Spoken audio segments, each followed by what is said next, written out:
Chapter 16. April. April stared at the money in her hand before shoving it into her purse. It felt dirty, like blood money or something. "Stop being ridiculous," she chided herself. "It's nothing like that at all." But that didn't make her feel any better. It had been weird seeing Carter last night to get the money. He'd been shifty and uncomfortable, and she was sure she'd looked the same.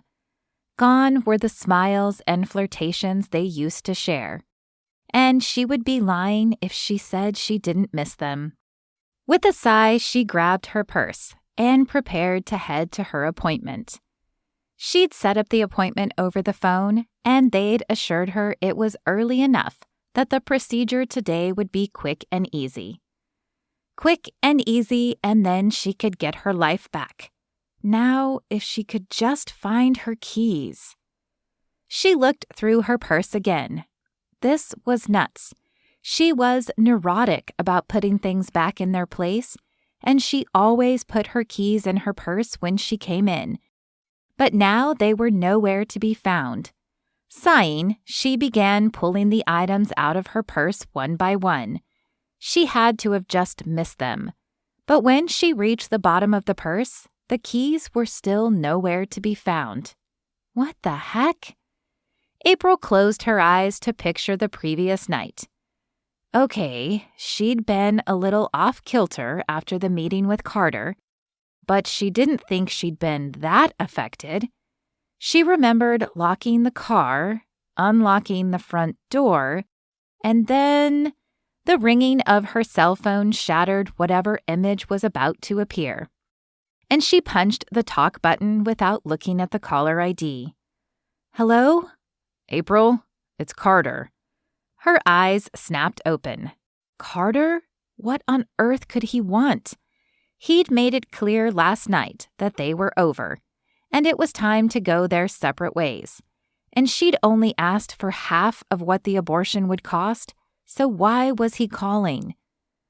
"What do you want, Carter? I'm kind of busy." It took every ounce of control to keep the sharp tone in her voice.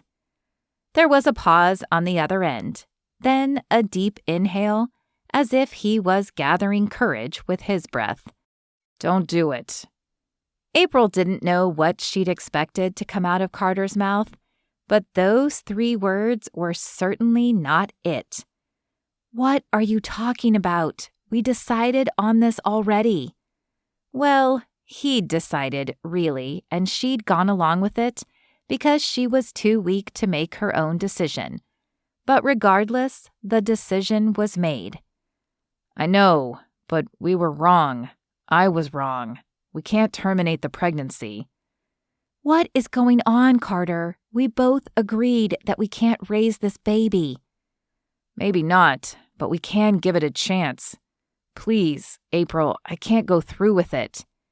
He couldn't go through with it? He wasn't the one who was going to have to go to this appointment, nor was he the one whose life would change if she didn't go to the appointment. He wouldn't be the one gaining weight or attending doctor's appointments. It was easy for him to say the words, but that's all they were, empty words. "Carter, I don't know what's going on with you, but we've already discussed this. You want your freedom to date. I want to grow my career. A pregnancy isn't in the cards." "April, please." The begging tone of Carter's voice was one she was unused to hearing. He had always been confident, if not a little cocky, yet now he sounded almost scared. Still, she'd made up her mind. Hadn't she? "I have to go, Carter. You'll thank me one day." Then, before he could say anything more, April ended the call and turned off the phone. She didn't know why, but she had a feeling that Carter would try to call her back, and she didn't need that. She'd already felt out of sorts over her keys, but now her stomach felt like she'd just gotten off a wild roller coaster. It bunched and twisted, pulling her nerves taut like wires on a guitar. What had happened to him? Last night, he'd been dismissive, like he couldn't wait to get her out of his life, and now this? If it wasn't Carter, she might have assumed he'd had some sort of God moment. Lucia had certainly talked enough about how God could change people, and how sometimes drastic encounters precipitated those changes. But this was Carter. He was as apathetic about a God watching down on them and intervening in their lives as she was. She shook her head to clear the clutter. There was no time to diagnose Carter's sudden change.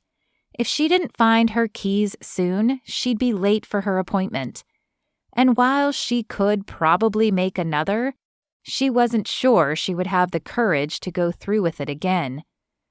Placing a finger on her lips, she began retracing her steps from the night before. After she'd come home, she'd been flustered, so she'd grabbed some ice cream. It was a treat she didn't have often, but she always kept some in the freezer for times like this. April walked to the freezer and opened it, but her keys weren't there either. She opened the cabinet where her bowls were kept and also came up empty. But when she pulled open the silverware drawer, her keys glistened up at her. She must have been more out of it than she'd thought if she'd put her keys in the drawer. That had never happened before. Scooping the keys out of the drawer, she returned to the living room, grabbed her purse again, and headed out the door, locking it behind her. She'd be a little late, but hopefully the clinic wouldn't mind too much. Unfortunately, as she reached the car, she realized she was going to be later than she thought. Though it had never happened before, 2 of her tires were completely flat. She'd be going nowhere anytime soon.